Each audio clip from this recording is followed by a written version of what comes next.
सभी साधकगण और गुरु क्षेत्र को मेरा प्रणाम।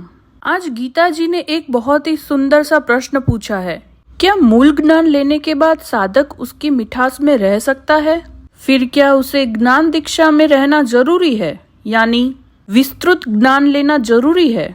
और वंदिता जी ने बहुत ही अच्छा जवाब दिया है कि नहीं, ज्ञान दीक्षा उनके लिए है जो माया का विस्तृत अध्ययन करना चाहते हैं, इस विषय में पंडित बनना चाहते हैं, आगे ज्ञान प्रसार करना चाहते हैं। यह जो गीता जी का सवाल है, यह कई अन्य साधकों का भी सवाल है। कई बार उनके मन में यह चलता रहता है कि विस्तृत अध्ययन सीखूं या नहीं।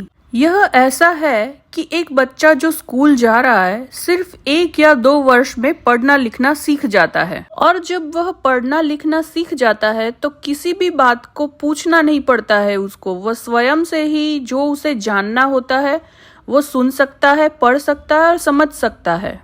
तो उस समय उसको बहुत आनंद मिलता है। जैसे यहाँ मैं मेरे बेटे की बात बताऊं कि वह दूसरी कक्षा में पढ़ना लिखना सीख गया है। अब वह मुझे आके कहता है कि आपने कहा था पढ़ना लिखना आना चाहिए, देखो मुझे 3 तरह की भाषा लिखना और पढ़ना आ गया है, और आपने ये भी कहा था कि आप मुझे इसीलिए स्कूल भेजते हो कि मुझे पढ़ना लिखना आ जाए। तो अब तो यह कार्य पूर्ण हो गया, फिर मुझे क्यों स्कूल भेजते हो? अब मुझे स्कूल नहीं जाना।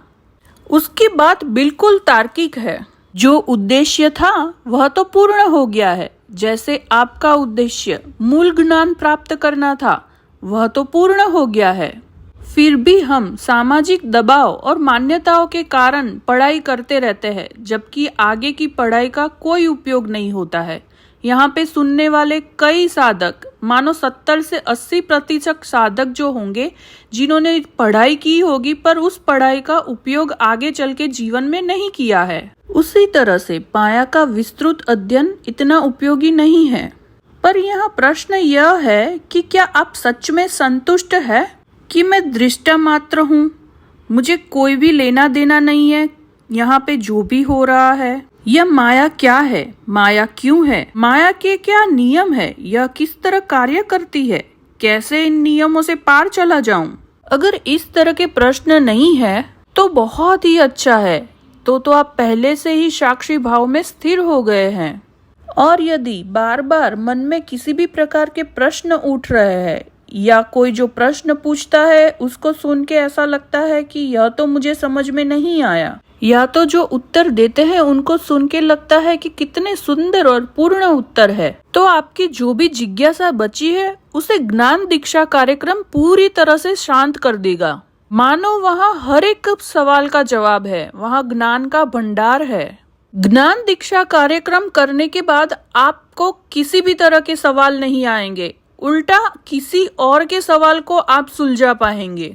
यह ज्ञान मार्ग है। यहाँ कोई समाज का दबाव या नियमों का बंधन थोड़ी है कि आप ज्ञान दीक्षा कार्यक्रम नहीं करेंगे तो आपको कोई मान सम्मान नहीं मिलेगा। ऐसा कुछ भी नहीं है। आपको गुरु की आज्ञा अगर मिल जाए तो बिना ज्ञान दीक्षा कार्यक्रम के भी आप दूसरों को सिखा सकते हैं। पर यहाँ क्या होगा पता है, जब आप दूसरों को सिखाने जाते हैं तो वह हमेशा ही आपके ज्ञान को परखना चाहते हैं। वह लोग ऐसे ऐसे प्रश्न पूछेंगे कि जिसका उत्तर उनके लिए भी मायने नहीं रखता। वह लोग बस इतना देखना चाहते हैं कि आपको कितना ज्ञान है। तब आप उनके टेढ़े मेढ़े जो प्रश्न होते हैं उनका जवाब नहीं दे पाएंगे। अगर आपने विस्तृत अध्ययन किया है, उस पर मनन किया है, तभी आप उन प्रश्नों का जवाब दे पाएंगे। इसीलिए यहाँ पर गुरुजी ने यह कहा है कि ज्ञान दीक्षा कार्यक्रम पूर्ण कीजिए, तभी प्रसार कर सकते हैं। विस्तृत अध्ययन से सारे प्रश्न ही खत्म हो जाएंगे। और यदि कोई आपसे गूगली बॉल की तरह प्रश्न पूछता है तो भी आप उसका जवाब दे पाएंगे। ज्ञान दीक्षा कार्यक्रम से स्वयं को और सभी को लाभ होता है। प्रणाम।